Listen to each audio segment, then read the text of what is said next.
happy to have you here as a guest, Spencer Golson. I need to make sure these intros are adequate. The last few, I get so excited to hear what you have to say that I skate right over the person's name because I already know them and the viewers don't. So I am changing that up for the better. Spencer Golson has worked in direct-to-home for 14 years at Vivint entirely, or there's been more years outside of Vivint that you've done direct-to-home? And JT actually hit me up just a couple days ago and said, you officially hit 14 years today. Because I started end of November at corporate, actually, in the scheduling department. Making sure I give you a proper introduction. You have sold thousands of accounts. I remember seeing a graphic of you, and the number of accounts exceeds most of the people who currently work at Vivint to this day. Yeah, I think there's only 11 people that are on their whole list, I believe, that have sold. How many Vivint accounts have you sold up to today? I don't know the exact number. More than 1,000? The award was for more than 2,000. And that was last year. And then, beginning of last year. And then last year I actually sold right around 300. And right now I'm almost at 100. So I would say probably around 2,500-ish. So if you've been here for 14 years, that's almost 200 accounts a year. Yeah, almost averaging 200 a year. That's exceptional, because at 200 accounts a year for 14 years, just the amount of time you've been able to do that is very impressive, and that's why you're here today. Yeah, thank you. And hopefully everyone gains a thing or two from your experience. I'm sure they will. Growing up in Tennessee, I grew up in a military town. My dad was military, his dad was military, so if you've ever grown up near a military base, it's not like Las Vegas where there's a lot of entertainment around. They start off as these small towns. You've got your grocery stores and everything. You got your necessities, but there's nothing. I didn't grow up with like big ideas and things I want to do. When I grew up, the two main ideas that I had in my mind for a job is either join the military or go work at Walmart distribution. Those were the two best jobs out there. Oh, because that's what was around you. Yeah. Those are big employers, Walmart and the military. Yeah. My first job was I was making $5.75 or $6.25 an hour. My brother got a job at Walmart distribution making $12 an hour, and I was like, this dude's making bank. He's making twice what you were making at the time. So I was excited about one day getting a job there. What's the population of the city that you grew up in? Do you remember? I don't even know. More than 100,000 or less?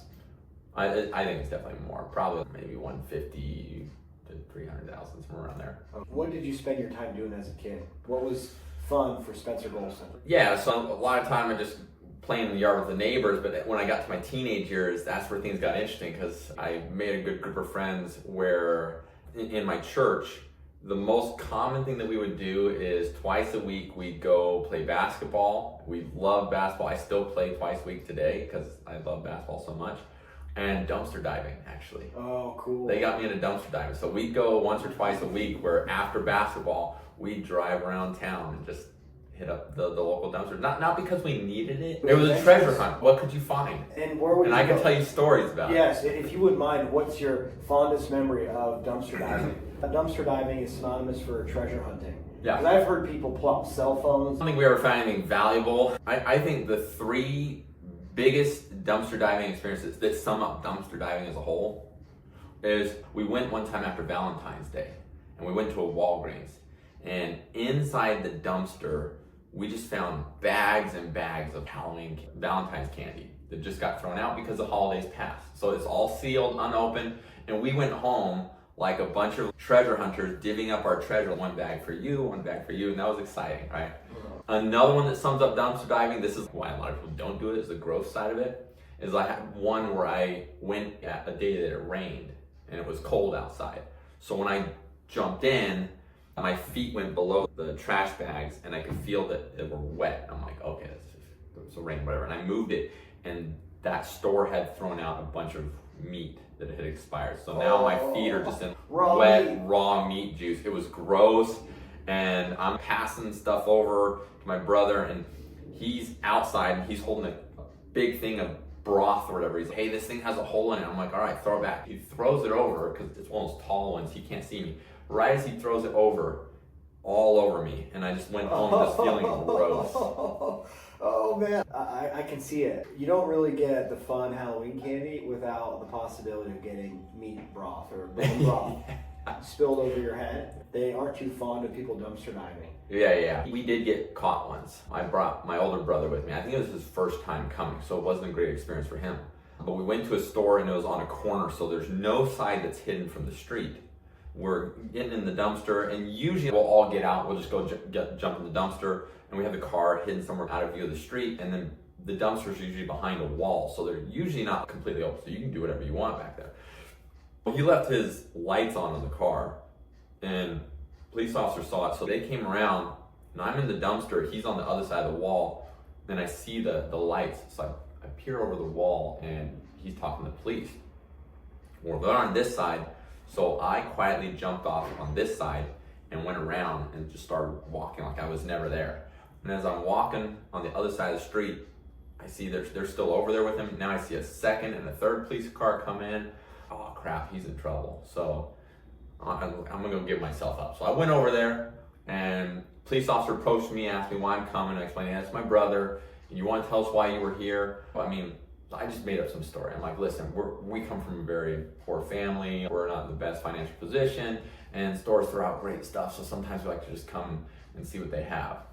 So he comes back to me, and it turns out my brother made up a whole lie about his wife dropped an earring going to the pharmacy, and they knew he was lying, which made them even more suspicious of him. So when I told the truth, and he saw that I was there, he thought I got caught, so he decided to come out with the truth. They were more upset about him lying than about us actually doing it to the dumpster. How'd they let you off? So any penalty? Did they call your parents? It's funny the response. Take you to your front door handcuffed? No, so the officer comes back to me, he goes, hey, so the reason why he's upset is 1, your brother lied, 2, you guys are here after 11 p.m. and if you look at the sign there, it says no trespassing between 11 p.m. and 5 a.m. And the store closed at 10. I go, oh, so if I come before 11 p.m., I'm good? He goes, yeah, stuff that's thrown out, it's unowned property. I'm like, okay, cool. And the other officer over here goes, no, don't come back at all. So they just gave us a warning, don't come back. We did, of course. What are the things you remember from your childhood? What was your exposure to business as a young kid, if any at all? Yeah, so my father was just, like I said, military. He was gone Ran all a the tight time. ship, very disciplined at home. Yep, and then my mom, she did have to get a job because the military doesn't pay great. So she worked as a janitor for the church, and she would work Wednesday, Thursday, Friday. Now, we were homeschooled. My parents, they just bought us the books, and since they were so busy, they didn't have time to teach us. They would just, here's the books, do your work. As kids, you're not disciplined enough to do that. So we didn't get good at doing our work. We got good at listening for the sound of the van coming in the driveway. We'd jump on the Nintendo 64 or the PlayStation. We'd be playing our game. As soon as you hear the van roll up, because it's old loud, you turn off the screen, and if you can't find a save, then you just put something in front of the light so that they didn't know it was on. And then you go back to the table and make it look like you were doing work all day. And that's kind of my childhood was. You know? My whole family is a big gaming family. You listen to how I grew up. I'm not exactly growing up in the kind of lifestyle for someone that's going to go be a big success. My parents had every game console that came out. When you went downstairs, there was 3 computers set up. They were all linked together so that sometimes we'd jump on and play like Diablo 2 together. And when World of Warcraft came out, we'd play that together. With your parents? With my parents. They were one of the first generation of gamers. Yeah, we got the Nintendo, the Sega. We got this one that no one's ever heard of called the TurboGrafx. We got the N64, the PlayStation 2, the Xbox. Like we had every console that you could think of. And when you walk into our house, the first thing on the wall is a big TV. And then to the left and right of it are bookshelves that go to the ceiling, and they're about 4 feet wide each on the left and right of the TV, and they're all filled with VHSs. And then when DVDs came out, slowly they would swap them all out, and then it was all filled with DVDs. That's how many movies they own. Like, we didn't really get out as a family, and we never went out to eat fast food. We never went out to go to the aquarium or the zoo or anything. Like, all of our time was spent at home with screens in front of our face.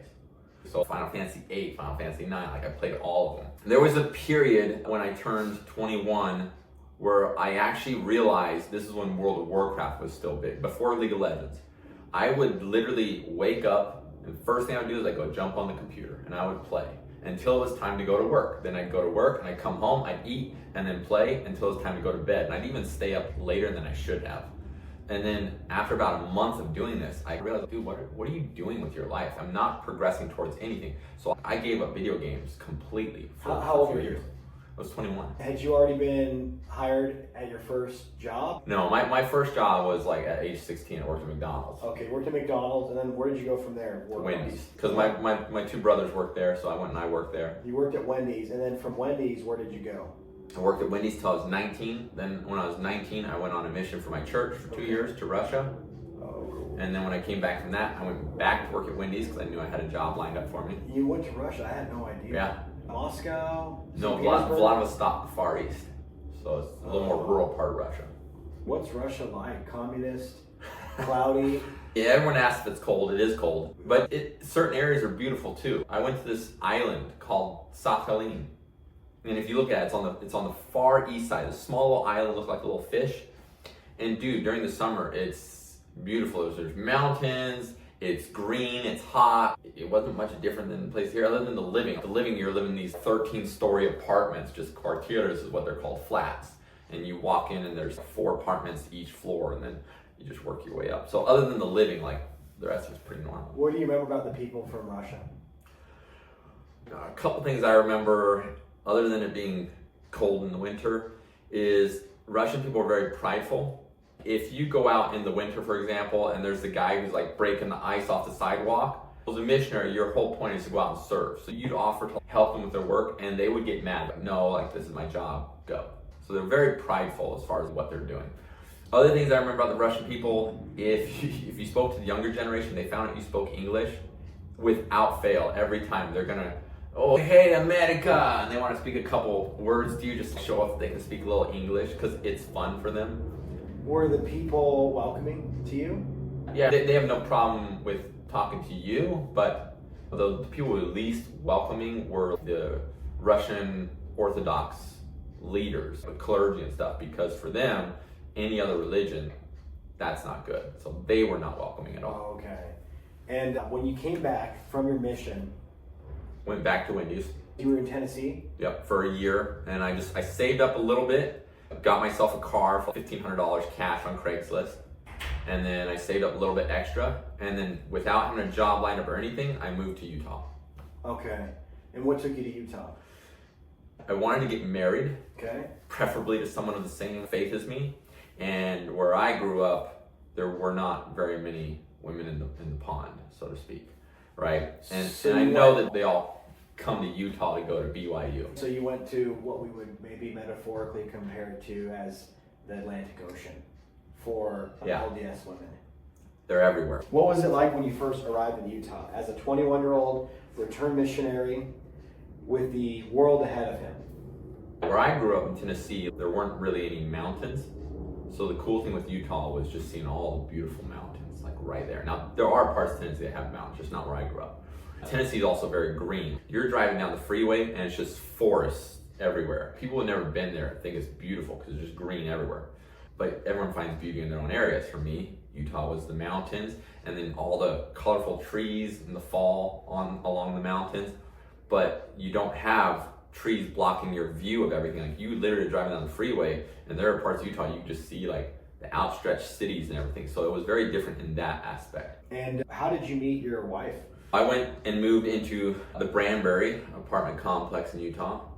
And the way that they have it set up in Utah is, I guess you're assigned to a ward, which is a kind of cut out section. So all the people live in this section go to this ward and meet at this time.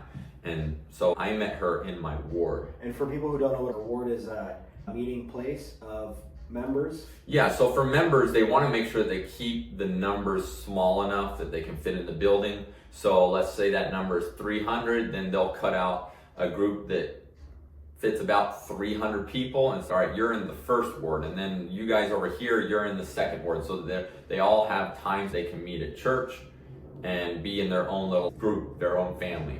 But in Utah, there's so many single men and women that they also separate them. You have singles wards, which are if we all live in the Branbury and you're married and I'm single, then I'm gonna be assigned to one ward that's for single people only. You're gonna be assigned to a different ward that's for married people. When you met your wife, What was the first interaction like? Had you done sales already or? No. Okay, you hadn't done sales. So first got to Utah. I was living with my buddy first, before I actually met my wife. I was living with him in his apartment, sleeping on his couch, and I just got a job at a temp agency. And I'm always calling the temp agency to make sure my name's at the top of the list, because that's how they work. If you call and say, do you have work? They say no, you get moved to the top. If you don't say anything and someone else calls in, you just keep getting bumped down. So what they recommend is you call back every other day or so to see if they have work, so that your name stays at the top, because then when they get work, they're gonna call you. I was able to find enough work on the temp agency to actually start to make some money, and I got my own apartment in that same complex. And then of course, when I got assigned to my ward, I eagerly went to the ward, meet some different people, talk to some different girls, and of course I met my wife. She was sitting off on her own, reading a book, and started chatting up with her. We can get into it later if you want, but we did not hit it off right away, actually. Were you friend zoned? I was totally friend zoned. Apparently, when I approached her, she had actually just dumped a guy, so she wasn't really in the mood. I didn't know this. But I went and we started chatting up. We had a good conversation. So I mentioned something about going out to do something, and she's very straightforward. She said, hey, you're a nice guy, and I wouldn't mind being your friend, but I'm just gonna be straightforward. I'm not really interested in dating you. I determined I was gonna be such a good friend that she was gonna regret friending me. Oh, okay. And in the sense where I'm gonna be such a good friend to you that when I start to step away, you're gonna realize that you're missing. Almost like what you would see in a movie kind of thing, right? How long did it take for her to have that realization? 9 months. When you withdrew yourself, is that exactly how it played out? Yes, but here's the thing. A lot of people hear these kind of stories and they think, oh man, I'm gonna be the friend, I'm gonna hold on. No, there's multiple layers to this plan. Okay, first of all, I'm gonna be your friend if you're the girl I'm trying to get, and try to work it in that way. But at the same time, you have agency just as much as I do. So it may never play out to anything. So what ended up happening was I was working on her as a friend. I took another girl out. She did the same thing. So I was working on her as a friend. And then after a month or two, these weren't really going anywhere. So while I'm still being their friends, I started going on dates with other people, because at the end of the day, I'm just looking for a good girl. I'm not so set on the one that it has to be this one. And my parents taught me a good, valuable lesson that you can make it work with anybody if you're willing to work hard at it, right? And there's so many women out there in Utah. It's like I could find another good person that I could totally see myself marrying. I don't want to get fixated on this one person where I'm unable to see anybody else. So it almost seems like there are parallels between dating and being in a sales career as a high performer. What would you say those parallels could be? Yeah, so just like with customers, sometimes we get so focused on the one that we're really just spinning our wheels and spending a lot of time, energy, and exhausting ourselves trying to get the one, when there are a million low-hanging fruits of sales out there. There's a million women out there that you could date, right? So you can't get stuck on the one, and you really just need to go keep working the process, and one will fall in your lap. Not necessarily the one you want, but one will fall in your lap if you work the process. So that would be the biggest parallel, I would say, in sales. And it's really prospecting. Yeah. And if you could define prospecting in your words, how would you define it? One that I've heard is that it is finding the most likely buyer in the moment. However, if we're trying to relate that to dating and everything else, I don't know if I would categorize it that way. I would just say the process of prospecting is you weeding out people that don't meet your criteria and finding the ones that do. Whether it's dating, customers, doesn't matter. If I'm showing up on your door trying to sell you a product, I'm not coming to you begging you to buy my product. I'm asking you questions because I want to determine if you fit my criteria, the kind of customer I'm looking for. If I'm dating, I'm actually talking and asking questions and trying to get to know you in a way to see if you're the kind of girl that I would actually want to spend the rest of my life with. Moving into your career, which is also something very exciting, but I want to get to know you a little bit more as a person. How did you find door-to-door? At the time, me and my wife were going to be getting married in February of 2011. That's when we were scheduled to get married. So I was looking for a second job at the time in late 2010. because I already knew that I'm going to need to bring in more income once we get married. So I'm working at this warehouse, and I end up getting a job at a call center called Response Marketing. That one played out for a couple months, but I wanted something that paid a little bit more, a little more flexible to my schedule or whatever else. So my wife worked at Vivint, believe it or not, in the web development team. And so I didn't know anything about the company. I just needed a job.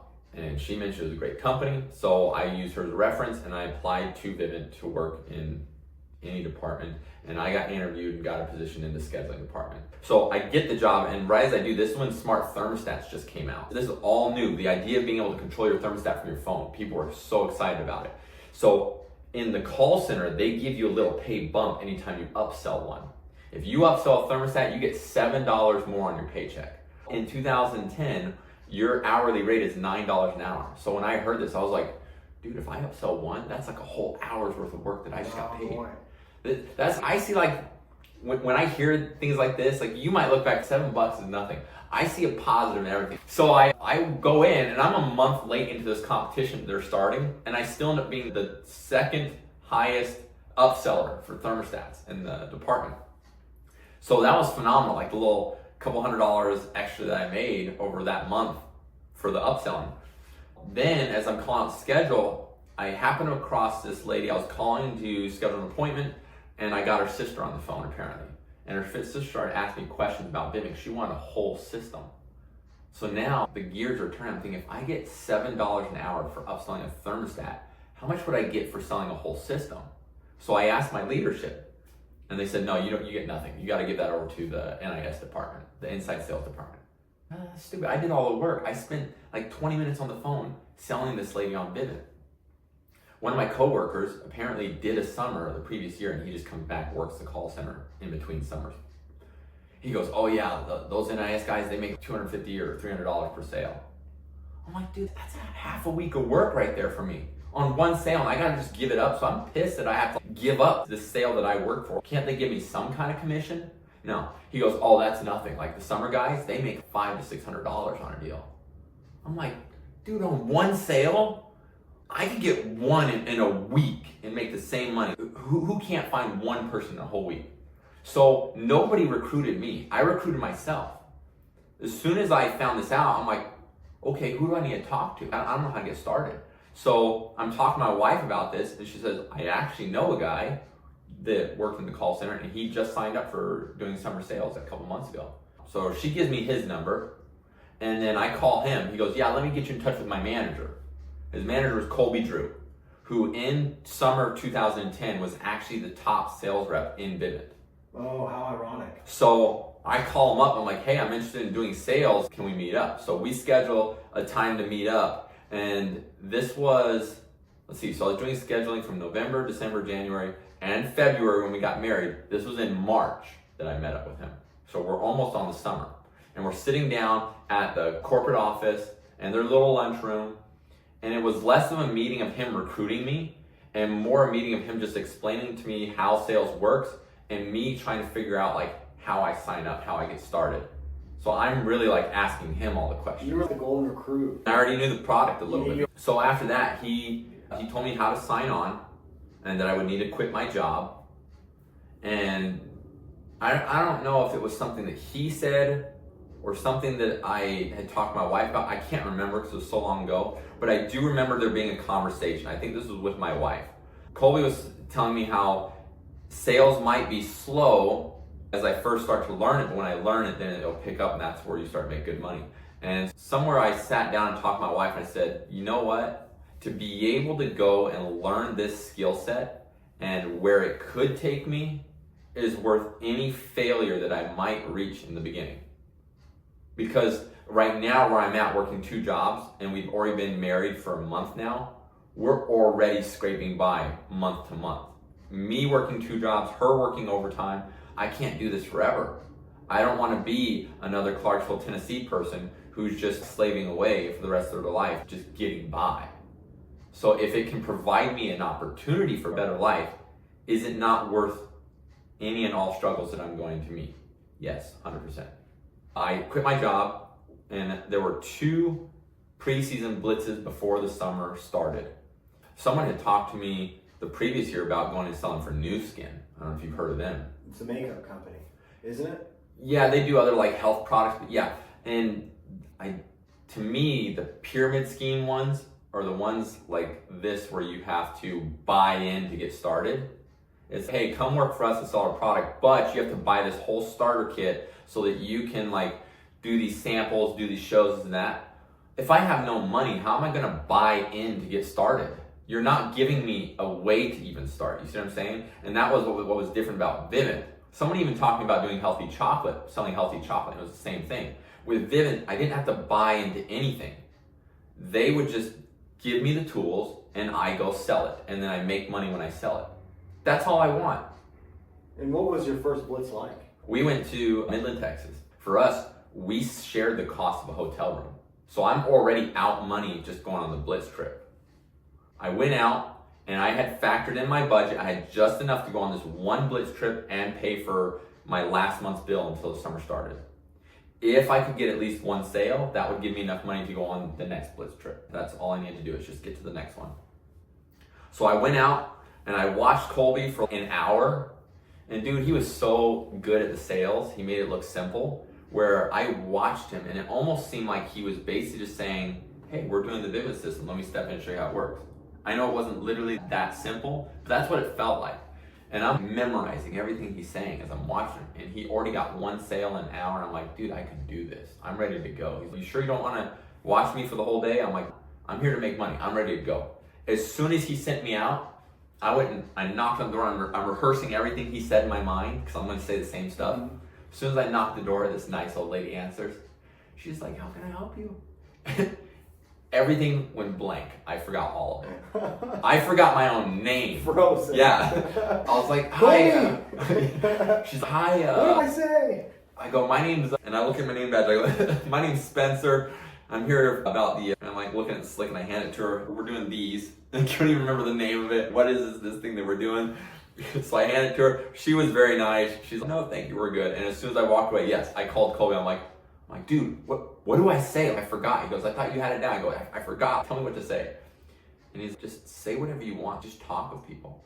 I'm like, no, it doesn't work that way. I can't just talk to people because I'm nervous. So give me something. So he just gave me a little one-liner. Don't even remember what it was. And I used that one-liner.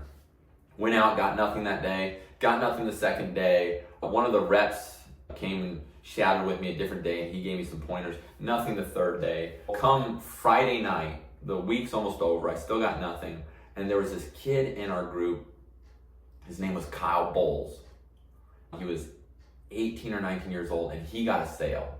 And I was pissed, dude, because to me, this kid was awkward. He was getting ready to go on a mission for the LDS church.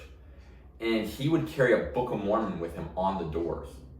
Because he said that if he couldn't sell them a product, he'd try to talk to them about the church because he was trying to prepare to go on a mission.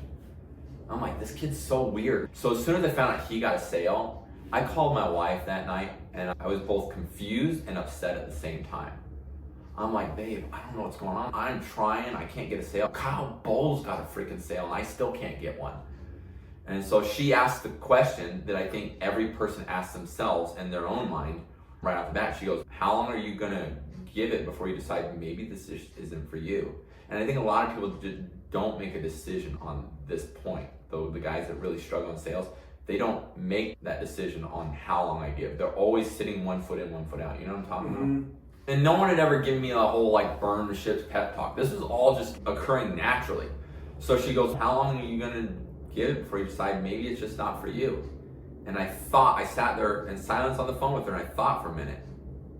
And immediately in my mind, I'm just thinking of going back to 2 jobs. I'm like, this can't happen. It's not gonna go anywhere. So I just said, you know what? We don't have many bills other than phone, her car, her student loans.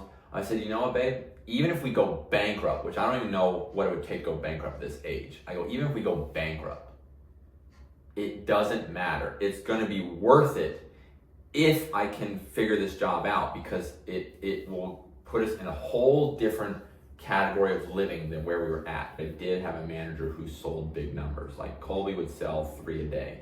But when you see someone else doing it, you know it's possible. If you don't see someone else doing it, you're just entertaining like what possibly could be. So I see him selling, and I'm, dude, if I could even get to a fraction of what he's selling, I would be in so much better living conditions. So what does it matter if it takes me a month, a year? Like, it's impossible to fail forever.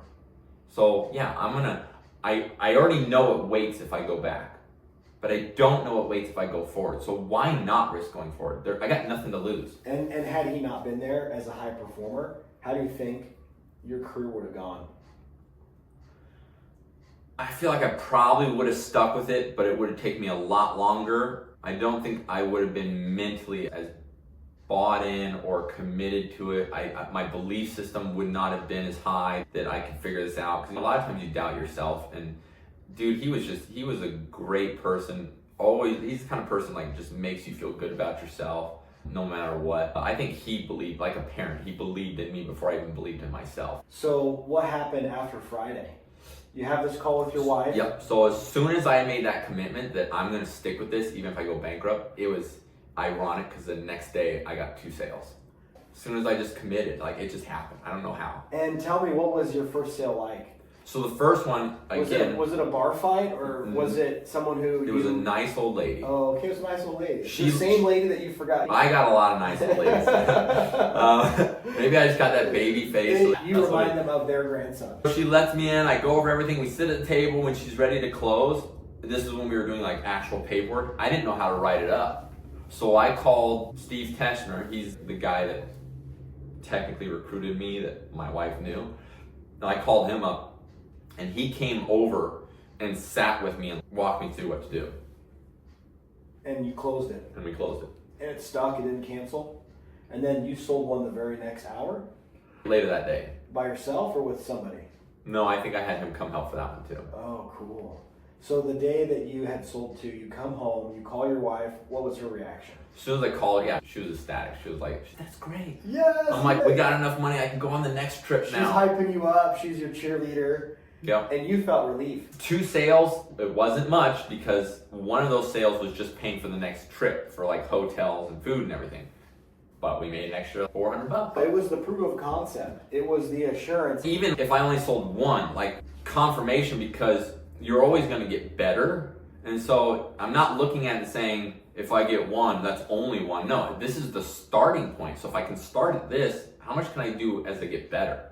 And what do you think led to your second Blitz success? Second Blitz was actually the exact same thing where I had nothing all the way through until the very last day and I found one. That's humbling, isn't it? For me, it's more of not 1 a day. It's just like, how many can I get? Because I don't know what's possible yet. Really, it was more of can I keep this consistent? You never want to drop below the number that you're at. Now, what was even more humbling is when we finally made it to the summer, there were guys that went out and within their first week, they're getting 3 in a day sometimes, like on a Saturday. I'm like, dude, I've been doing this a couple weeks now and I still haven't even done 3 in a week. And they just pulled out 3 on a Saturday. What do you think it was? Knowing sales the way I know now, anyone can find sales that work. And I was working, I think they just happened upon 3 good looks in a day. And that happens sometimes. And so what was the first season like? That whole year, in the very beginning, it was very tough. It was 1 or 2 a week consistently, and then it'd get up to 3 a week, and then 4 a week, right? What was interesting is that the guys that came in, they were already just good at it from the start, pulling out 3 to 5 a week. Those guys, because they didn't have to work as hard to earn it, I don't think they appreciate it as much. Because you get halfway through the summer when it starts to get exhausting, they start going to the movie theaters, late on doors, early off the doors, and to them, I almost look like the teacher's pet. So I'm like, guys, come on, we don't want to be late on doors. We're supposed to be on by 1:30. They're like, dude, chill. To me, it was religious. You have to, these are the rules they set. I'm used to hourly jobs where you give me hours of work or things I need to do. I need to do it. So I went out every day. I worked the hours. And by the end, when their numbers are dropping off, mine are continuing to grow. I think my biggest week was one of my last weeks. I pulled out 7 in a week. And I finished the year with 108 sales. And amazing. That was your rookie year? Yeah, and I was the top guy in the office. But I was one of the slowest starters, though. So for people who might be experiencing a similar trajectory where they go out for their first Blitz, they barely scrape by, what's advice that you would give to them as they're approaching a first summer? My advice to them is people look at they look at things like an average. So when they barely scrape by for a week or 2 or 3, they're looking at this is their trajectory forever. This is what I'm doing, so this is what it's going to look like. But that's not the way that growth or success or life or anything works. It always starts small and builds as you develop your craft. It's the same with one of my kids in piano. Like, they're not just going to start bad and always be bad. One of my kids in archery, they're not just going to like immediately be good at it. Like literally any skill set in life, when you first start, you're at your lowest point. So if you go out and have a tough week, this is your lowest point is how you have to look at it, not my average point, what I'm going to be. Wherever you start, great. This is now the lowest. How quickly can we build that up? Our progress is slower than we think and then faster than we can imagine. Correct. And after you look back, having lived through your first summer, you were the top guy in your office. What did you think in terms of coming back your second summer? Were your goals elevated that, hey, I did 100 my first summer, I want to do 200 my next summer? What was it like in preparation for your second summer? Yeah, my second The summer. second summer is really big because it sets a stage for your career. Wouldn't you agree? I always tell people your first summer is your college year. College year. Listen, if you want to get a good job, you go to college for multiple years where you're paying money just to be able to develop the skill set to go do that job to make money. Why wouldn't you look at sales the same way? Why is it you're willing to give up so easily because you're not making great money right away? If you can pay money to be able to go make good money, would you not just be okay making a little bit of money until you can go make good money?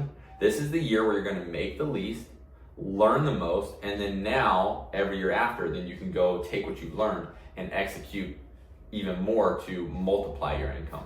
And why don't people view the first year as the year of investment and the year of study versus a year of earnings?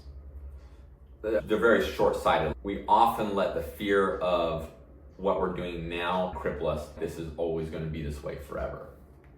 Oh, what if I don't figure this out? What if I don't sell? What if you do? Like, how much more is it going to bless you? Honestly, the biggest people that risk more are older people who have families and kids, because now you've got people depending on you, and so there might be a little more urgency to make the money. But if you're young, 18, 25, unmarried, or even married, no kids, like, you have nothing to lose. You can find people that will let you sleep on their couch. You can find people that will lend you money. Like, you have less bills that are in your name, less money that you need to make. This is the best time for you to go fall on your face and figure it out. And your second year, what was it like? So my first year, I did all that in a summer with only 2 blitz trips. So I came out of it thinking, okay, if I have a full year, I bet you I can increase that number. So I went out every other week on blitz trips. So we were out 2 weeks every month on blitz trips. I think I had 60 in my name when summer started the second year. And how important was doing a heavy amount of preseason? Because of the fact that pay scale is based on what you did in the year, preseason is big because I want to get my pay levels as high as I can, so I need every day possible to do it. And it's a great feeling when you go into the summer and you've already hit the first pay level, which at the time was at 60 sales. By then, when summer started, because I'm still looking at preseasons, I'm still developing, I'm still learning. But I'm at a point now where I can go make good money, but the learning's not over, right? By the time summer started, I was consistently doing 8 to 10 sales a week. Then when we got into summer, I was doing 10 to 11 every week for a full month straight. And I was in a great position as far as like how many sales I'm projected to do on the year. And then after a month and a half of just 10 to 11 every week, I couldn't seem to get higher than that, but I never dropped lower than that. But after that, I went 2 weeks straight of getting nothing. And dude, that crippled my confidence. For people who are watching, who are also entering a slump or they've been in a slump, what's advice that you would give to them? Oftentimes, when you're in a slump, you're caught up in the moment, and so you don't see the whole picture. So the 2 biggest things that helped me, number 1 was going to my leader for help, and I think sometimes people are just afraid to ask for help, like it makes them look weak. Sometimes it might be to step back a little bit is the right answer. For example, I went on a Saturday one time, and I didn't have a sale by lunch. You always want to have a sale by lunchtime. And everyone else stopped to go get lunch, and I said, I'm gonna persevere and I'm gonna keep working. My manager said, okay, if that's what you want to do. By the end of the day, I got nothing. And he said, I knew it was a bad idea for you to not take lunch, but you need to figure it out for yourself, and you want to do it, and I'm not going to stop you.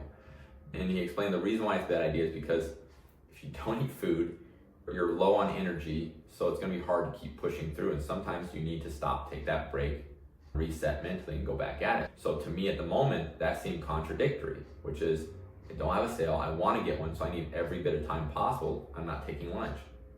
So what happened when I went 2 weeks without a sale? 2 weeks is a long time. It was. And were you thinking about quitting at that time? No, I wasn't thinking about quitting, but 2 weeks, you see the vultures sort of circling over you. I thought I had it figured out. 11 consistent now. I'm like, dude, I got this. I'm never doing less than 10 or 11. And then 2 weeks of nothing. What did I do? Where did I go wrong? I thought, okay, after the first day of not getting one, that was already strange. So, okay, cool. No problem. Reset, go out the next day. Nothing. And every day more, it hurt my confidence even more. But it also made me more determined that I need to break the cycle. So then after a week, all right, I'm gonna work harder next week. And so I'm walking faster. I'm like getting to the point and I'm trying to push more. So after 2 weeks, I just hit up my manager again, now completely humbled. Hey man, can you come shadow me? He goes, why? You know what you're doing. I go, yeah, but I need you to see what I'm doing because I don't know why I'm not selling. So he came and shadowed me for an hour. And within an hour, he's actually probably on 30 minutes, but he goes, yeah, I can see exactly what you're doing wrong. I'm like, okay, cool, lay it on me. Like, I'm ready to learn. I'm expecting some grand answer that he's gonna give me to enlighten me. He goes, you just need to lighten up. What, that's it? What are you talking about? I'm out here grinding, I'm pushing hard, I'm determined.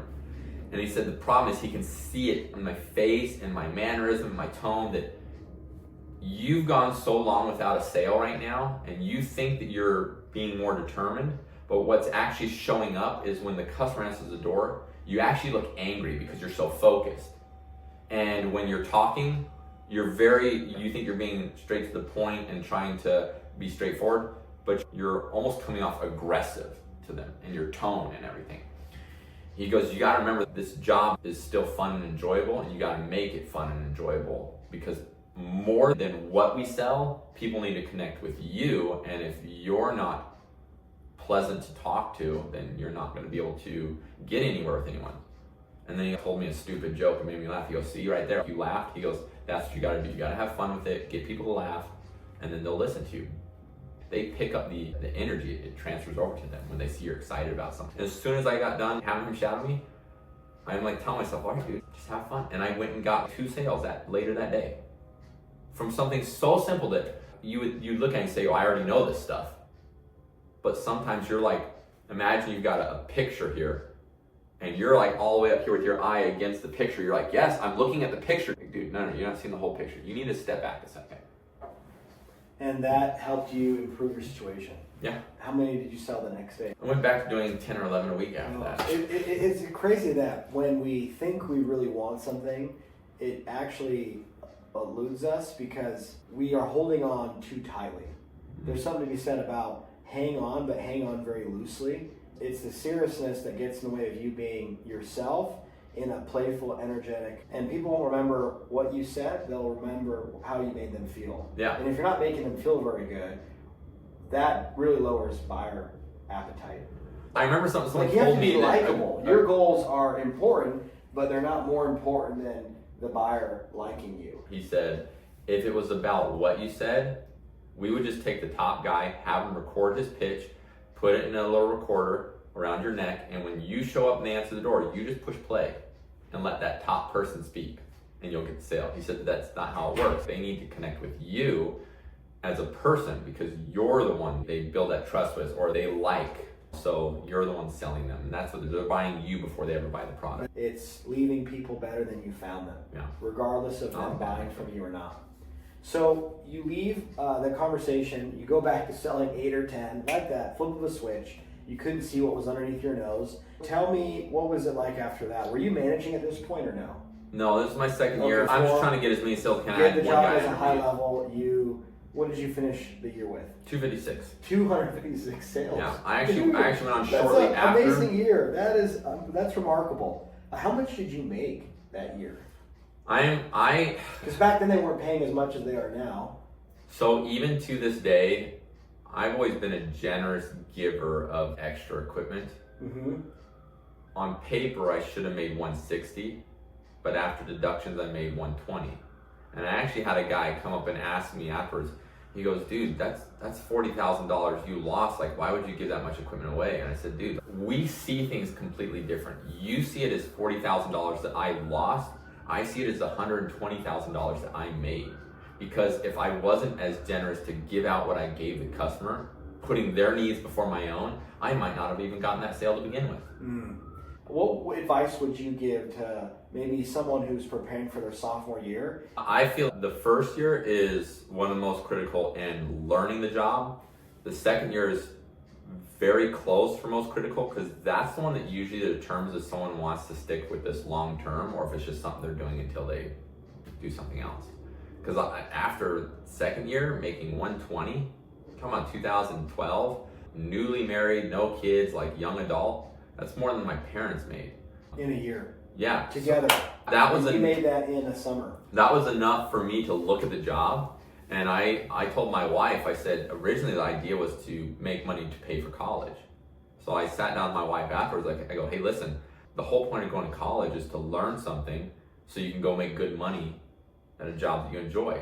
And it changed the whole reason I was doing the job, and that's why I'm now doing it 14 years, going on 15, is because of that second year, where it now solidified this is a real career, not just a means to an end. What's the advice you would give to people who have 1 foot in, 1 foot out?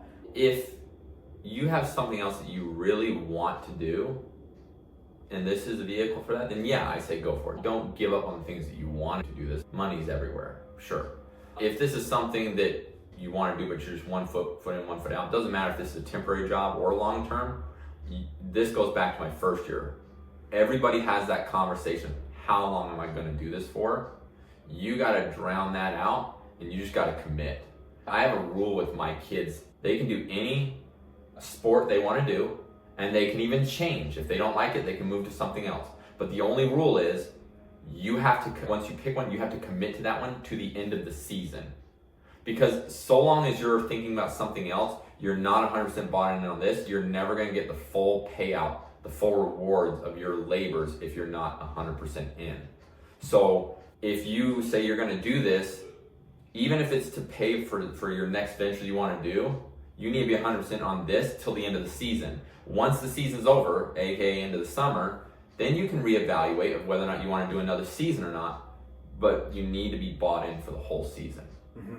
When you left your second summer, having sold 200 accounts at a very young age, what other lessons did you learn from your first or second summer? I would say for the first couple years at least, some of the most profound ones, other than making the decision, committing, is what Colby Drew taught me, which you gotta have fun with it. You can't overthink it.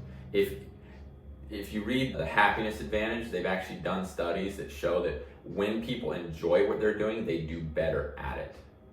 So that's why you have to just be lighthearted and enjoy yourself while you're out there, because just simply going out and making it your own, but not overthinking it, and bringing your personality to the door is going to exponentially increase the number of people that want to talk to you, the sales you're going to get. It's going to make your experience completely different. So by the end, the outlook on it is going to be different. You got to enjoy the job. Don't overthink it. You need to treat the hours that you committed to, the season you committed to, whatever it is that you agreed to do, you need to treat that religiously like it's sacred. Going back to the guys who took off to go to the movie theater, that might not seem like a big deal. But it is if that's what you committed to, because usually when you're talking to your leaders and they're showing you the progression of where you could be at, that progression they're showing you is based off of if you're doing ABC steps that they set forth for you. And a lot of people don't think about that. Once they start to see a little success, cool, I can let off the gas. No. You got to stay on the gas. It burns less energy when a train's already going to keep it going than it does to let it stop and then try to start it back up again. We often overestimate what we can do in a short amount of time and underestimate what we can do in a long period of time. What was it like becoming a manager? Honestly, I feel like I had the wrong outlook to it to begin with. So I don't know if this is going to be very useful to you, but When I first started trying to manage, which was 2014, I had a couple recruits and I was mostly just running a small sub team. And the moment you put the focus on yourself, you're doing it for a greedy reason, I feel like with doors, people can feel the energy and it dies out a little bit. Like if you're doing it because you legit think this is a great opportunity and you want to help others, they can feel that you're trying to help them. And I think more people will follow you. My focus was not on that. My focus was on what's in it for me. I didn't really care if it was a good opportunity for you or not. I wanted to recruit every single person, even people this might not have been a good opportunity for them, simply because I want bodies to help me. So when did it change? Who did you learn from that inspired you to do things differently? That's been a tough one for me, man. We can get into this if you want more a little bit later, but when GM started in end of 2015, I just finished like officially managing my first year. And we actually did okay my first year. I think we did 700 accounts with a group of like 7 guys. Most of it being done by me and my co-manager.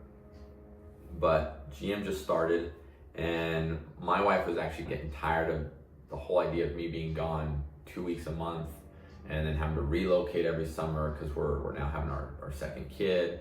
She wants to settle down. So we looked into GM and we moved out to Georgia because that was between my family in Tennessee and hers in Florida. And when I got out there, my first year actually, my regional helped me out. He threw me 1 rep and then I recruited the rest. But I went out there and I'm starting from scratch and I failed hard at recruiting. I think I went on Craigslist, I ran interviews, we went to a college and handed out flyers, and I recruited over 40 people. Not a single one lasted more than a week. Most of them didn't last more than 2 days before they just went out, didn't get a sale, and they figured, yeah, this is not for me. Do you think it was because they weren't qualified? I think I should have done a better job of qualifying them, going back to what prospecting is. What you I didn't ask the right questions to make sure that they met my criteria. I just want anyone who's willing to do it. And what is the criteria, you think, for recruiting? What are the pieces of information that would qualify someone to do the job so you know who you should be spending your time with? Again, this is not my strong suit, but from what you know. From what I know now, I feel number one, yes, they have to be willing to do it.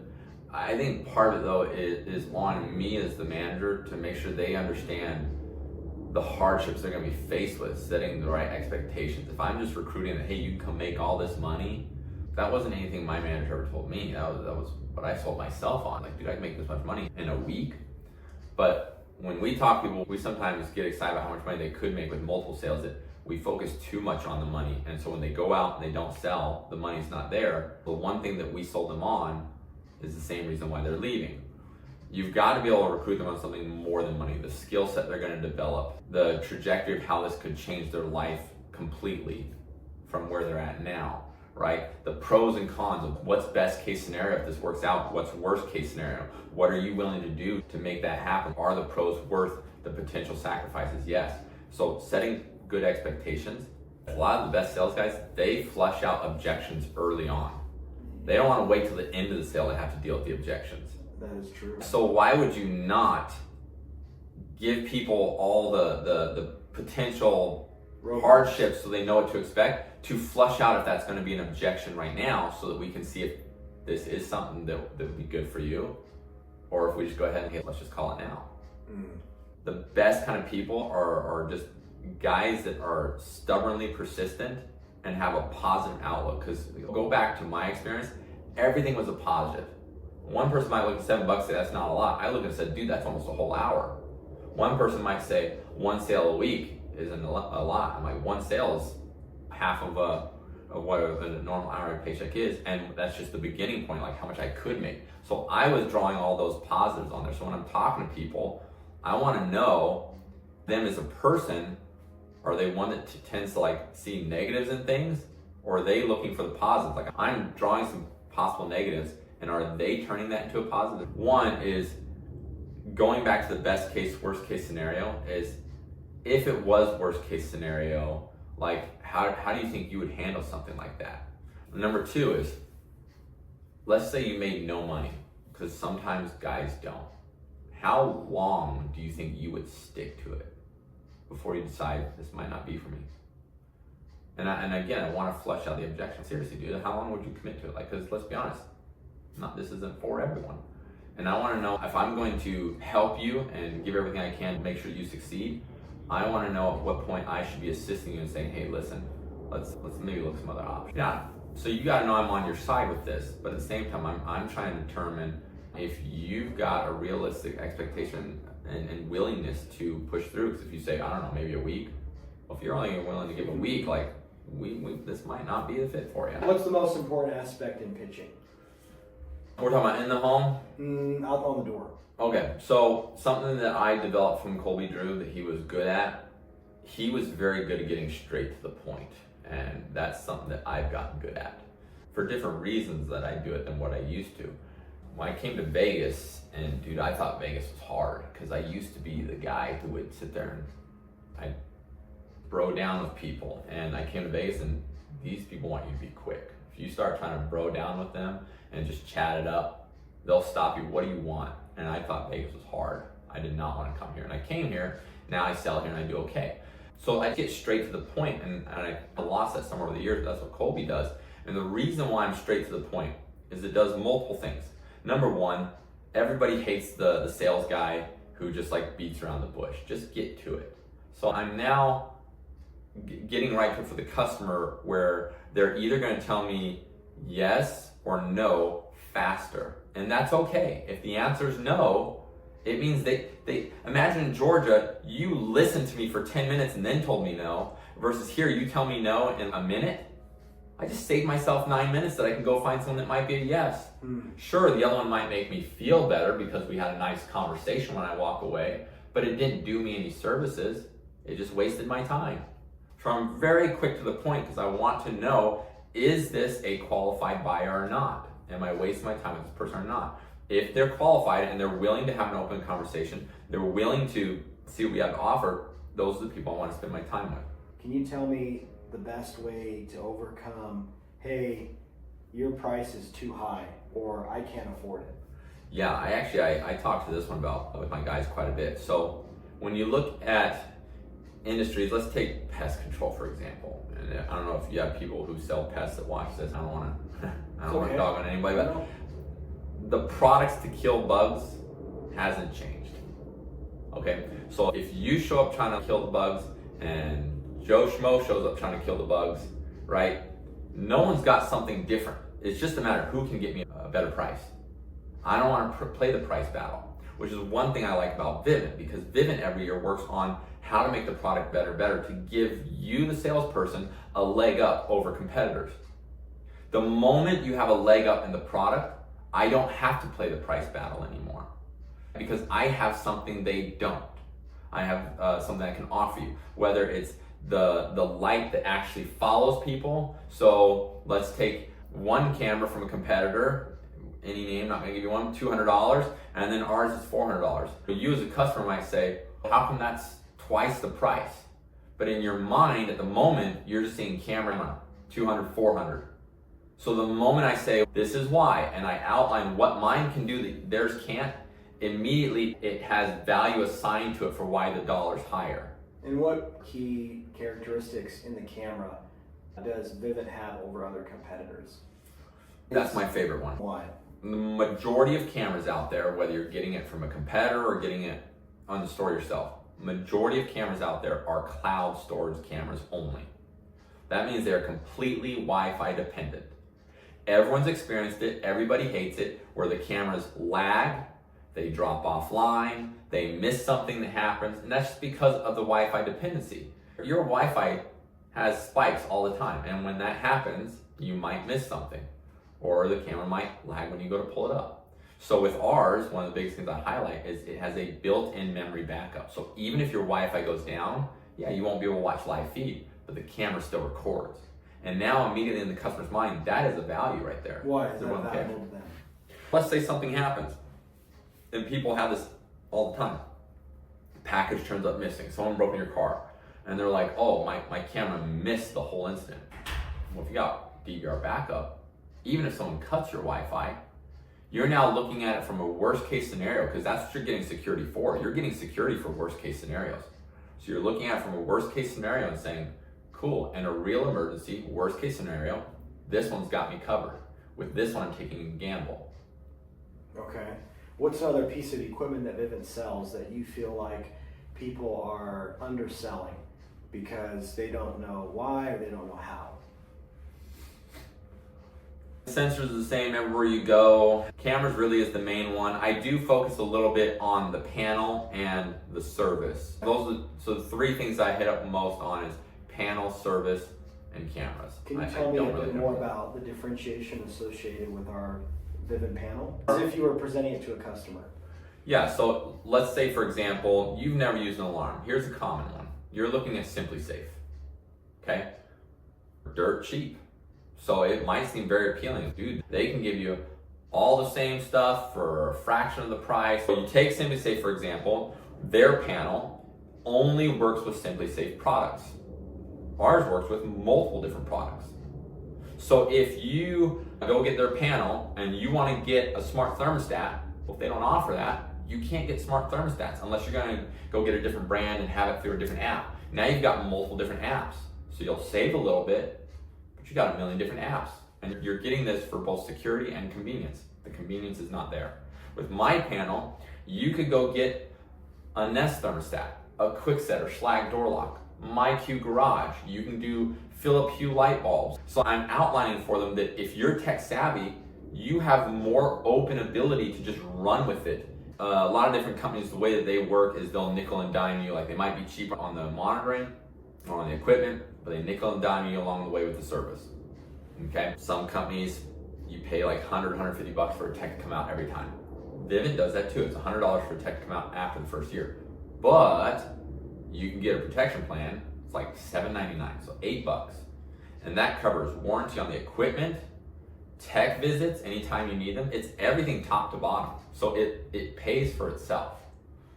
There's not a lot of companies that offer things. There might be some, but there's not a lot. Another thing with service, most companies, unless you're doing a DIY system like a Simply Safe or Ring, most of them are going to be 3 to 5 year contracts. We're in a day and age, people don't want to be stuck in contract for 3 to 5 years. I hear it so often, I don't want to be in a contract. So we have multiple options. You could finance the equipment for 5 years. You could finance it for 3 years. And even when it's financed, you're not in a 5-year contract, despite what some people might think. Can you tell me what it is like selling the Pay in 4 and why that's such a game changer for reps? Yeah, with a Pay in 4, it's a phenomenal deal for the customer. As opposed to what? Can you give me some comparisons between before we had Pay in 4 and now that we have Pay in 4? Before, all you had is you had financing or paying up front, okay? With financing, the disadvantage is that it is credit based. So as long as you have good enough credit, you could finance the equipment 0% interest over 60 months, over 36 months. But again, some people might look at 60 months and say, I don't want to be tied to something for that long. That's a disadvantage. Some people might not have good enough credit, so they have to pay all the equipment up front. That's a disadvantage. Or if they had mediocre credit, then they could get qualified where they pay 25% down and then finance the rest. Or they might get 0% financing, but 9% interest. So there's so many different potential ways that could swing that might not be the best for the customer. With Pay in 4, biggest advantage, no, you're good. So biggest advantage is not credit based, meaning literally everybody can do it. I get people who have great credit, they just don't want their credit ran. It's good for them. I get people who don't have good credit and wouldn't be able to qualify for finance anyways. It's good for them. So it's good for everyone. No credit needed. It's only a 2-year contract, smaller contract. That's good for them. And then Vivint, whenever they set up an account and they finance it, even though we're offering 0% interest, there is a fee that we pay to the finance company because they charge interest. So we're just paying it over to them. So by now just doing it all through Vivint and having a 2-year contract tied with it, Vivint can give them a much better deal where they're going to make roughly the same amount of money on it. They're going to get almost 50% off of the equipment. And then they just divide that equipment into 4 payments. So the way that I pitch it to a customer is I say, hey, listen, you could do financing if your goal is to pay nothing out of pocket, and that's going to be based off credit. Or if you're okay paying a little bit out of pocket, you can get much bigger discounts on the equipment. And then as soon as I say that, I don't even run credit yet. People are like, yeah, what would that be? And I show them the price, and they'd rather go with paying for it and pay a little money out of pocket. If you're saving almost 50% off of it, why not? And the way it's better for me, we'll take the top package, for example. It's the total home. It comes with a panel, 3 door sensors, a motion detector, a doorbell camera, 2 spotlights, and 2 outdoor cameras. That whole package, if I were to sell it, would be $2,100. Financed, you're looking at over $30 a month on the equipment, okay? With this promotion, they're giving out for $1,200. Almost 50% off. That's insane. For $1,200, I could only get them a panel, the sensors, 2 outdoor cameras. So they're essentially getting the doorbell and both the spotlights for free. And the spotlight is the big thing that I was saying that separates our cameras from others, is a light that follows people. When people see that, they're like, so now we're ensuring that they're getting a better product that no one else can match. We're getting them a price that no one can touch. Like one guy I talked about, he was comparing us with Brinks.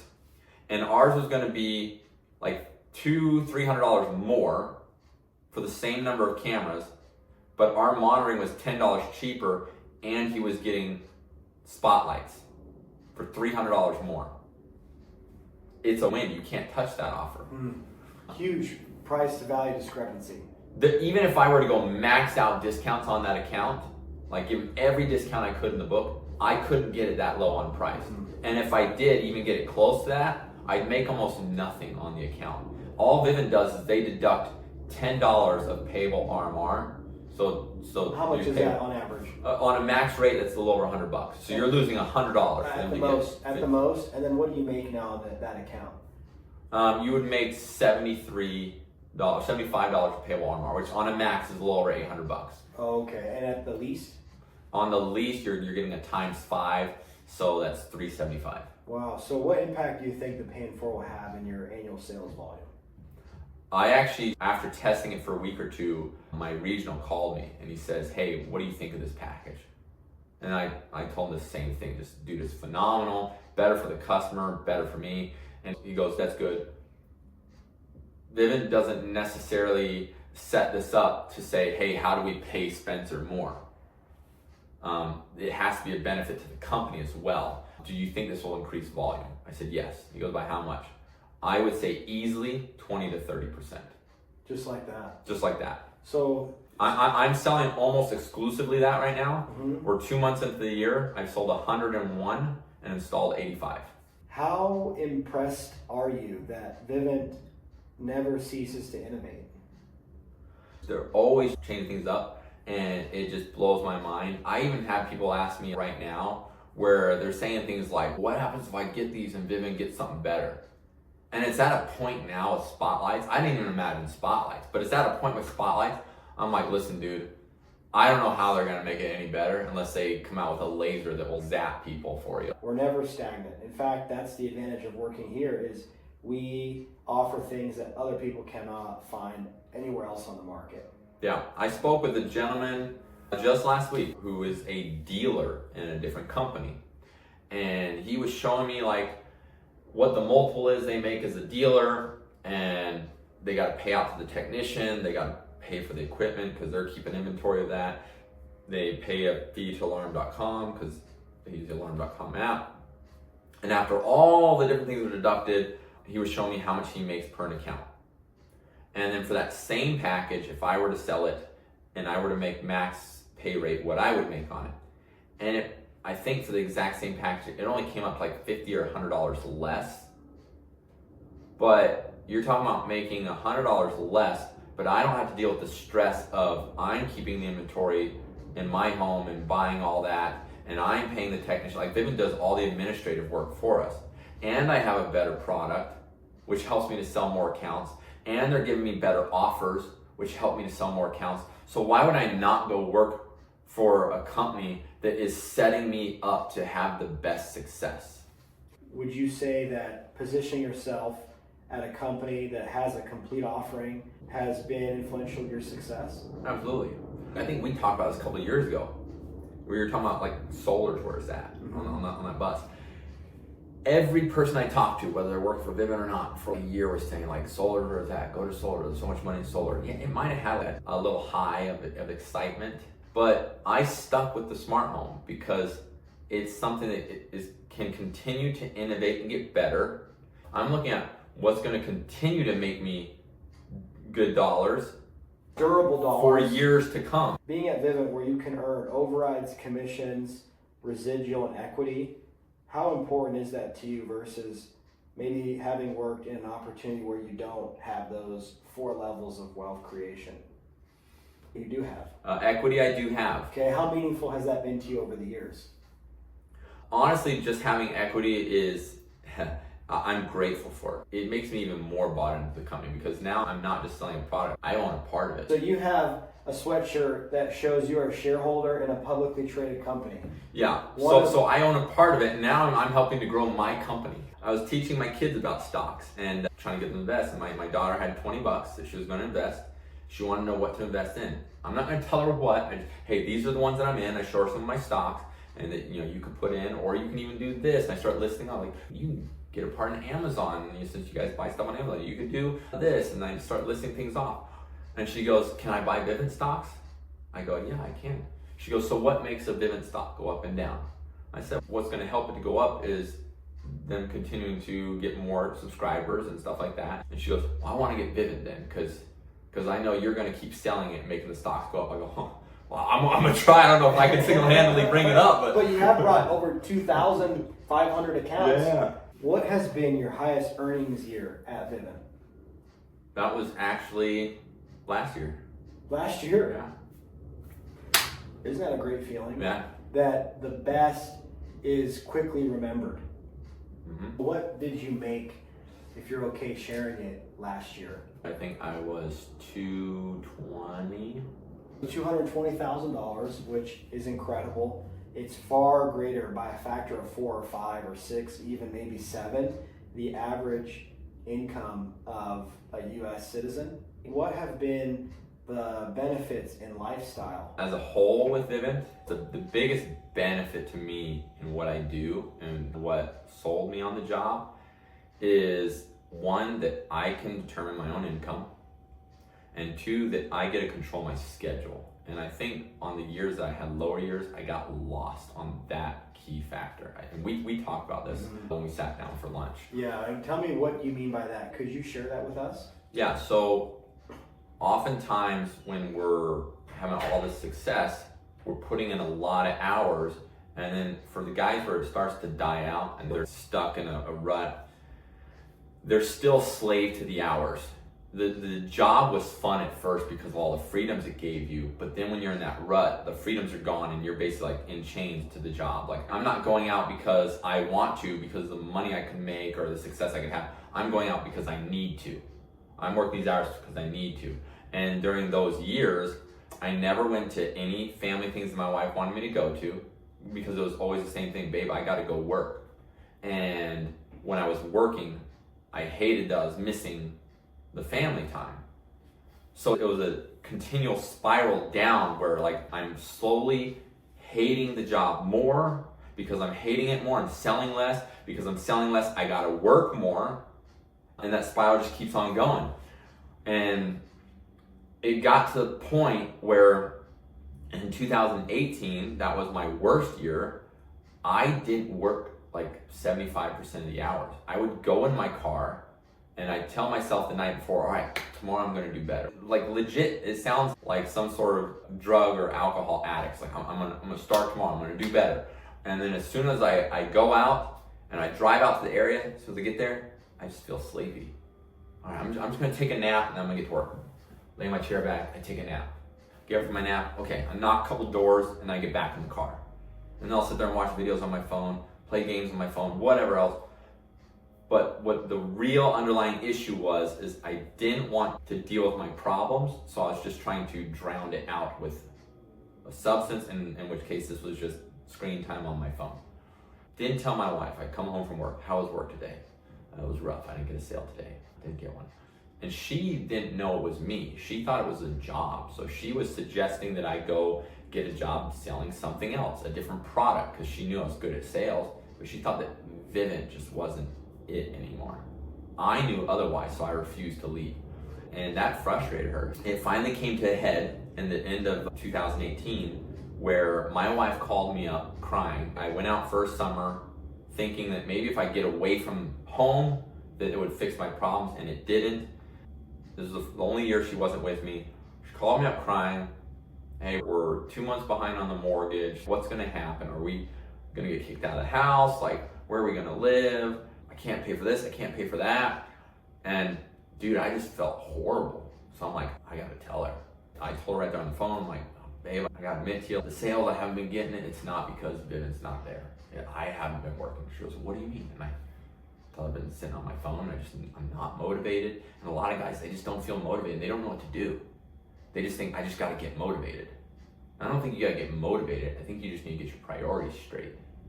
You gotta mix the priorities. And at the time, I'm thinking that all these things are gonna fix my problems instead of just dealing with it, which is that I don't want to work and I'm not happy with my work-life balance. So as soon as we had that conversation, dude, I thought my wife was gonna leave me for sure. Luckily, she's been supportive. She did not leave me, but she was pissed. And she told me as soon as I got home, there was 1 month left to the summer, is extension. She said, as soon as I got home, that I needed to go get another job. And I tried to convince her, I'm like, babe, if I go get another job, I can make way more money just one sale. She goes, yeah, but that's if you get a sale. You're not getting sales.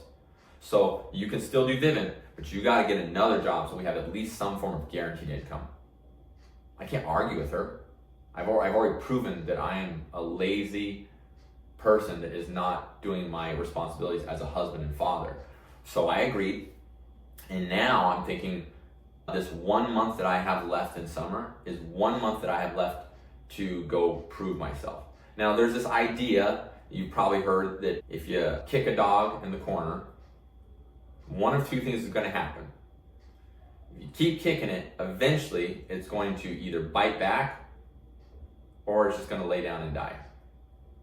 So when you're in your ruts and you're stuck, you're that dog, like you have to decide. It goes back to this decision in the very beginning. Are you going to commit to this job and do it? Or are you gonna sit here and think about, I'm not motivated, I don't wanna get out of the car, whatever. And you're 1 foot out right now. Are you gonna get up and do something about it, or are you just gonna lay down and die? And the people who lay down and die are the ones that quit. They don't have the will to do something about it. So they quit and go into something else.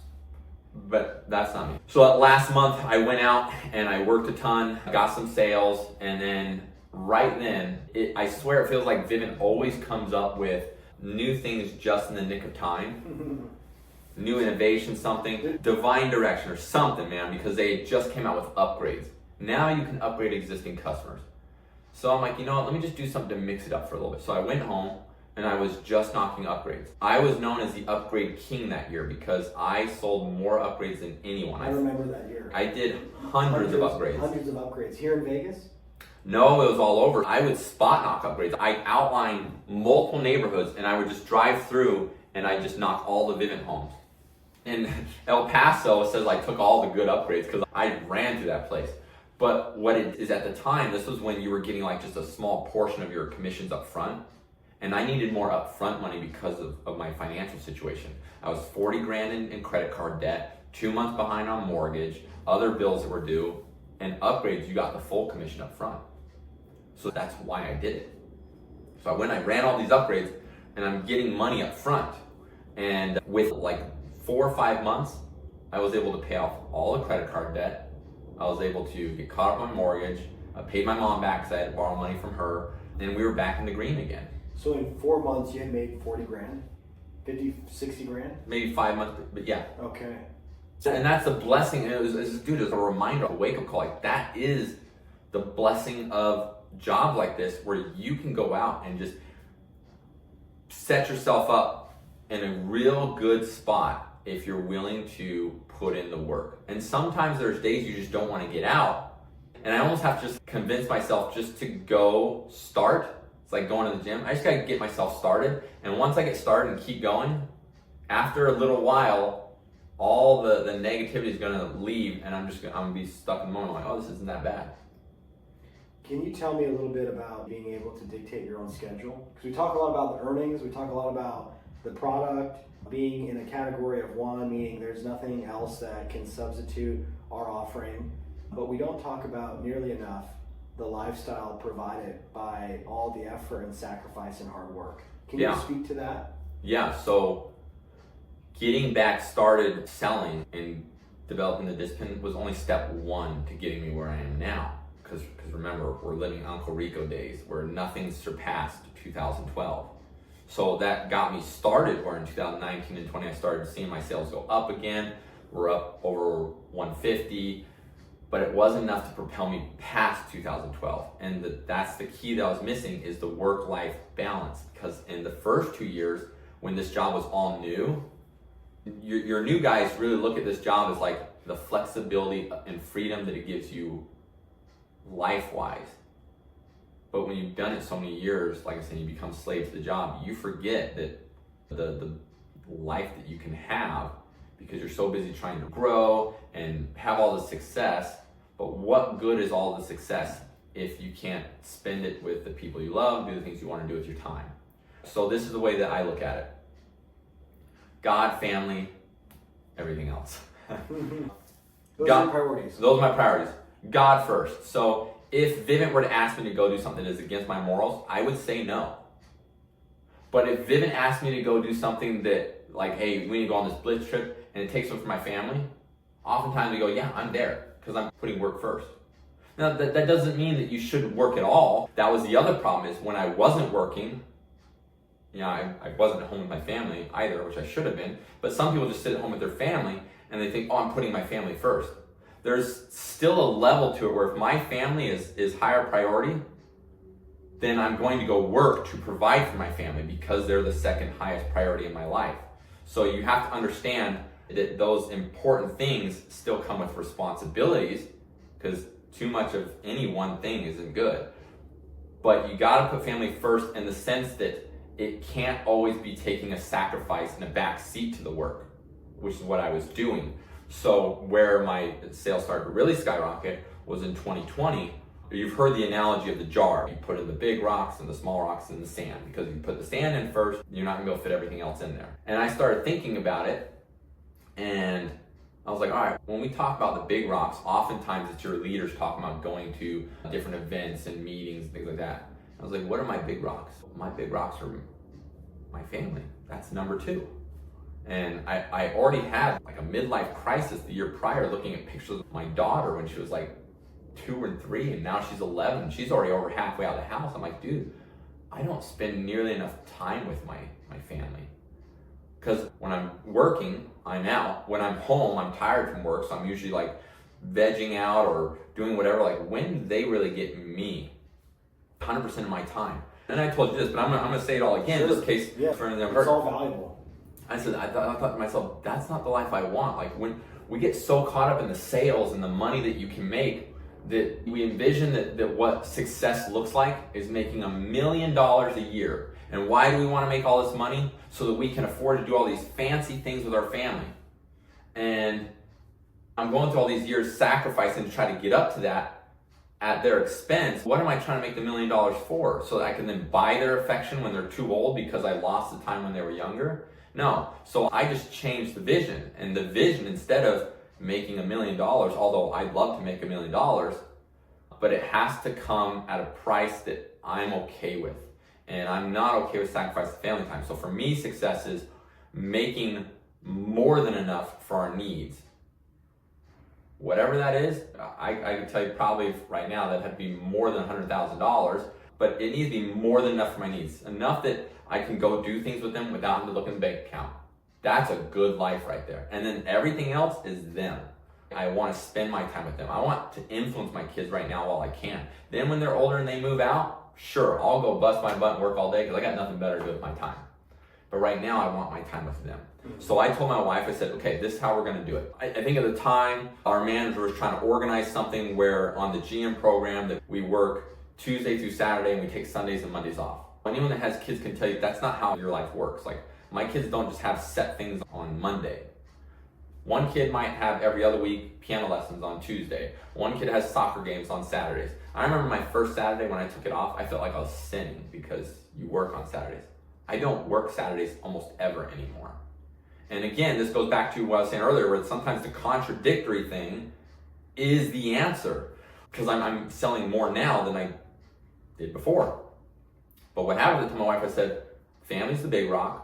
So anything you need me for, whether it's to watch the kids so that you can go to this meeting you have, or you need me to be at this kid's piano recital or this kid's soccer game, anything that you need me for, you let me know. It's going in my calendar. And then I'll plan work around that. And now it's, okay, here's my family things.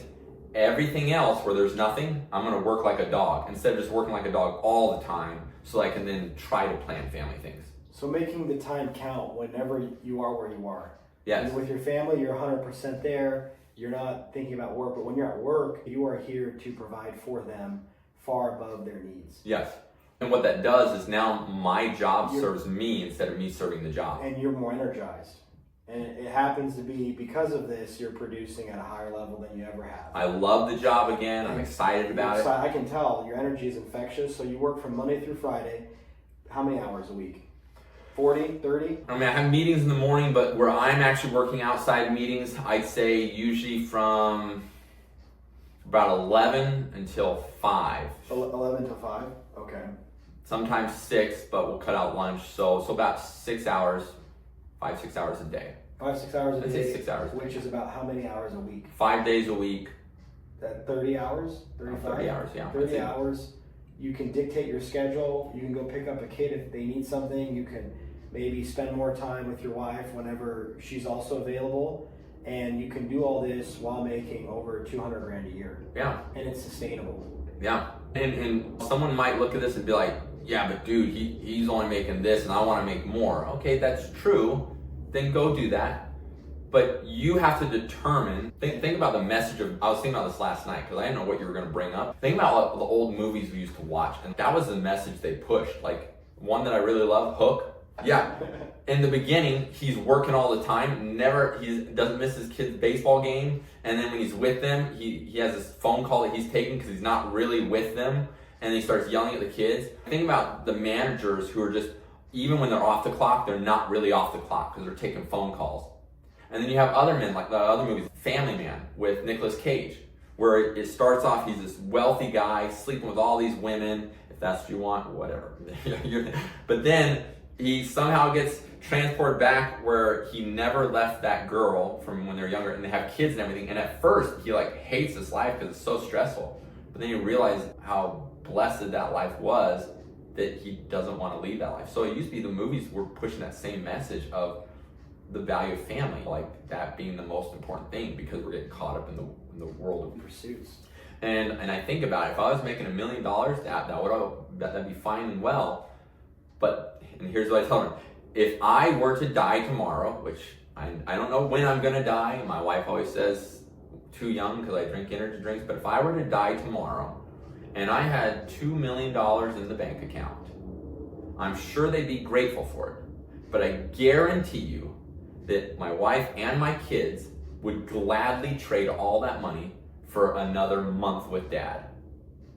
So when I look at it that way, then I think, shoot, the money would be nice, but is it worth the time I'm losing with my family? Like, no. And the thing is, you can have your cake and eat it too. You can make really good income and you can be there with your family. Yes. So I think that's a very important part to highlight because we talk a lot about sales and making lots of income, and we're not really good at regulating our appetites. We typically overestimate how much we actually need to be content, and what does that do? It deprives us of being content in other areas that are so important to our human experience. Yes. So I really appreciate your sincerity, man.